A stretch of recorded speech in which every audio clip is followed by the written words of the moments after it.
मुसलमान तो बाबर की औलाद हैं और तुम गद्दार राणा सांगा की औलाद हो। पहले मुगल बादशाह औरंगजेब, फिर गजनवी का सेना नायक सालार मसूद और अब राजपूत राजा राणा सांगा। इतिहास के नायकों और खलनायकों को लेकर छिड़ी बहस में राजपूत राजा की एंट्री करवाने वाले ये सज्जन हैं समाजवादी पार्टी के राज्यसभा सांसद रामजी लाल सुमन, जिन्होंने इतिहास के पन्नों से एक और किरदार राणा सांगा पर संसद में एक विवादित बयान देकर नया पखेड़ा खड़ा कर दिया है। मुसलमान तो बाबर की औलाद हैं। राज्यसभा में भाषण के दौरान अखिलेश के सांसद बाबर और राणा सांगा को चर्चा में ले आए। फिर सत्ता पक्ष को घेरने के लिए राजपूत योद्धा राणा सांगा को गद्दार और मुगल इतिहास का विरोध करने वालों के लिए कुछ ऐसा कह दिया जिस पर विवाद हो गया है। बाबर को लाया कौन? बाबर को इब्राहिम लोधी को हराने के लिए राणा सांगा लाया था। तो मुसलमान तो बाबर की औलाद हैं और तुम गद्दार राणा सांगा की औलाद हो। ये हिंदुस्तान में तय हो जाना चाहिए। अगर बाबर की तो आलोचना करते हैं, राणा सांगा की आलोचना नहीं करते।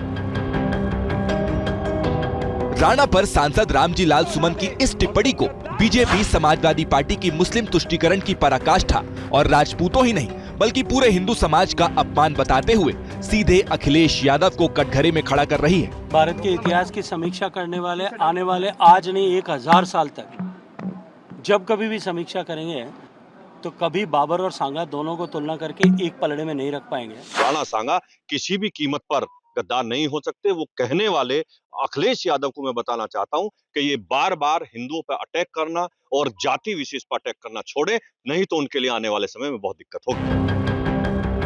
राणा सांगा मेवाड़ के सिसोदिया वंश के राजा थे। राणा सांगा का पूरा नाम महाराणा संग्राम सिंह था।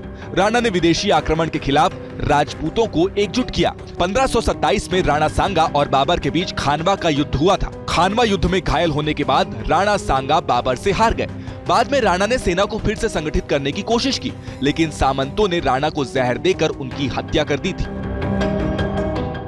राणा सांगा अपने शौर्य, युद्ध कौशल और उदारता की वजह से इतिहास में नायक के तौर पर पहचाने जाते हैं।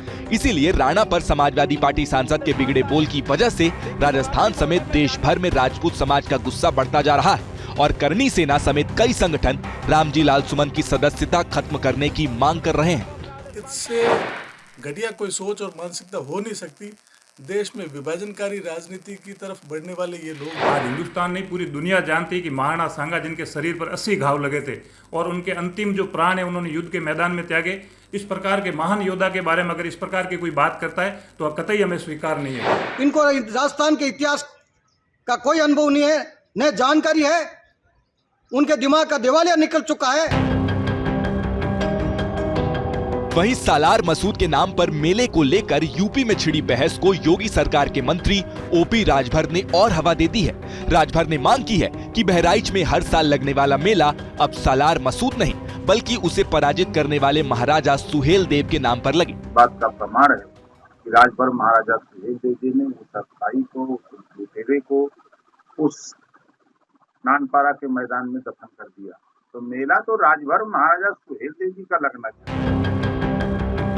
हालांकि जिसने औरंगजेब का महिमा मंडन करके इतिहास के किरदारों से जुड़े हालिया विवाद की नींव डाली, यानी एसपी नेता अबू आजमी, वो पहले ही इस मुद्दे पर बैकफुट पर जा चुके हैं। लेकिन आजमी के बाद अब एसपी सांसद के बयान ने एक बार फिर इस मुद्दे को खाद पानी दे दिया है। For exclusive and insightful videos, subscribe to our new channel ABP Live Premium. For exclusive and insightful videos, subscribe to our new channel ABP Live Premium.